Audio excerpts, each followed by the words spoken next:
I am going to share with you what I witnessed in the relationship between my mother-in-law and the young man, without adding any fiction. Let me briefly describe my wife's parents. The father-in-law, 49, used to be a police officer, now works as a security guard at a store and likes to have a couple of beers. Mother-in-law, 44, has worked as a restaurant cook all her life. She is of average height, has a moderate build, and is a sweet woman.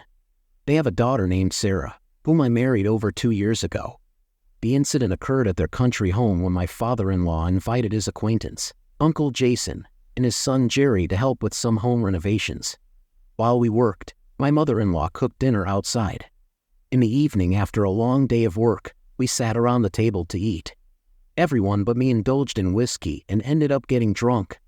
Drunk people tend to speak frankly, and I overheard some interesting conversations before retiring to my room to rest. Throwing a scornful glance at my father-in-law, who was shamelessly admiring my mother-in-law's physique in front of his friends, young Jerry watched the conversation with wide-eyed wonderment, his mouth ajar at what he had heard.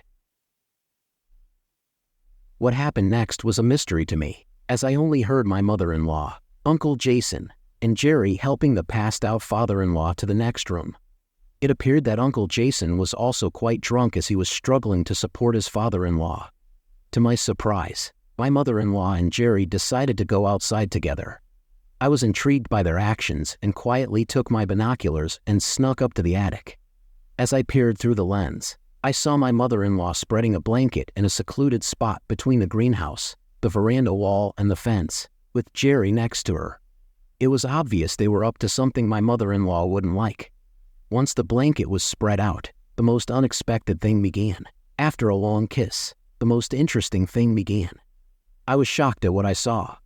Meanwhile, Uncle Jason got up and went in search of his mother-in-law and son, leaving me to ponder the outcome with bated breath. I expected a scandal or even a physical fight when he learned of their whereabouts.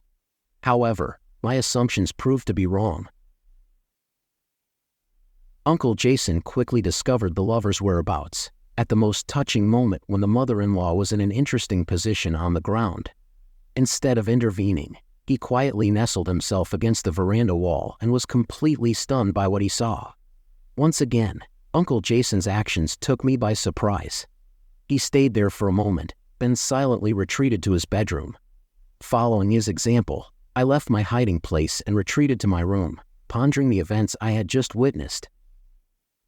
A couple hours later, I heard the voices of my mother-in-law, Jerry, and Uncle Jason outside. Consumed with curiosity, I joined them.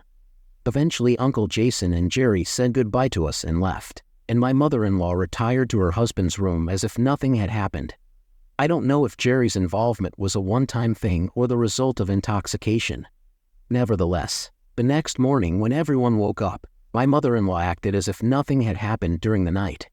Now I don't know if I should discuss this with my mother-in-law or just leave it at that.